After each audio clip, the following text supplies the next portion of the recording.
Mr. Witness, napansin po ba ninyo na yung isang acknowledgement receipt na 220,000 para sa payment of reward, parenthesis, various goods, para kay TJ Verano, 220,000 po ito.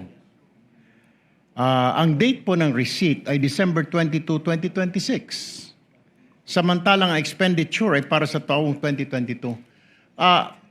Typo error po ba ito o minadali ang paggawa ng AR? 2026 po, Your Honor. 2026 po.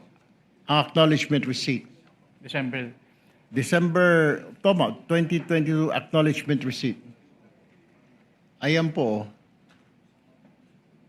Para sa 2022 po yata ito. Is this typo error or sa tingin ninyo ay minadali? Nagkaroon po kami ng findings about dyan, Your Honor. Lahat po nung ARs po na nakadate po, na hindi po nakadate ng 2022, na isama po namin doon sa aming notice of suspension po. Okay.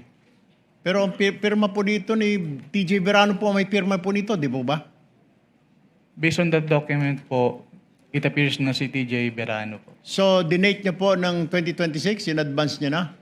Or minove forward niya po to 2026? Ang pagtanggap po ng goods, December 22, 2026?